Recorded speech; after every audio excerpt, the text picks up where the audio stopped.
Howdy, and welcome back. This week I have a pretty quick video for you. Mostly it's just an update going back to talk about slating, and specifically my Slate app and a tip for Windows users. So, a couple of weeks ago I posted a video where I announced or talked about slating and sort of, I guess you could say, announced a free Slate app that you could put on your phone you could get from my website. And in that video, I mentioned that the app wouldn't work offline. You had to have an internet connection, and that it didn't persist your settings across restarts or like minimizing it and reloading it. And that turned out to be a big enough annoyance to me that I did not want to leave it that way, and so I have quickly fixed that.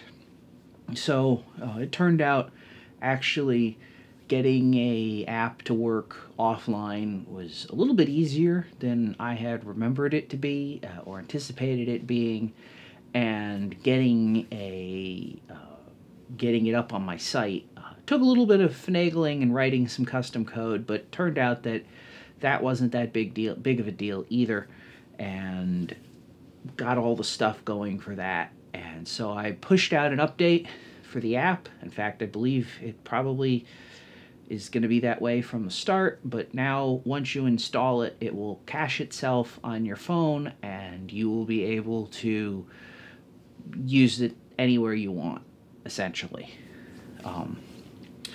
The other part of this talking about slating has to do with Windows, or rather Windows users. Now, obviously, there's a lot of apps out there that people will use to do managing their media library and stuff like that. I don't use any of them. I just organize stuff in my file system, and I use Windows Explorer. And part of that is, the whole point of slating is to have thumbnails that I can read what it is the thumbnail is on.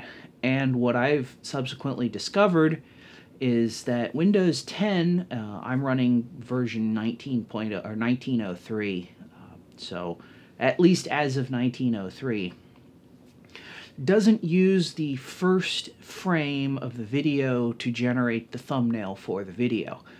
Instead, it uses the frame 5 seconds into the video. And I guess in a lot of ways this makes sense, because a lot of videos that people would have on their computers probably start with black frames, and therefore, because of a pre-roll credits or something like that, and therefore the first frame isn't going to have any really useful information in like a huge number of cases.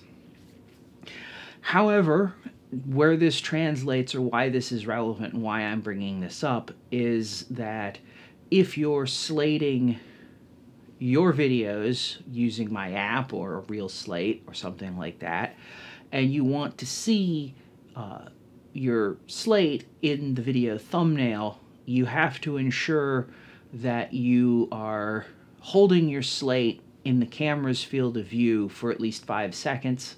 I go for 6 or 7 just to make sure that I've got that time there and I'm not cutting it short. Then you will see the slate in the frame, the first frame of your video image or thumbnail. So for Windows 10 users, I have not checked Mac OS. Mac OS may do something completely different. And of course, if you're using one of the myriad of media organization things, or for example, you're looking at the things in Premiere or video and NLE, you usually will see the first frame in those packages, so things can be different. But if you're, like I said, a Windows user, do make sure that you hold the slate up for at least 5 seconds when you're going to use videos, if you're going to use the OS's file manager, Windows Explorer, or whatever the heck they call it now, File Explorer, as your file management system. So, like I said, this is a quick video, and that's about it.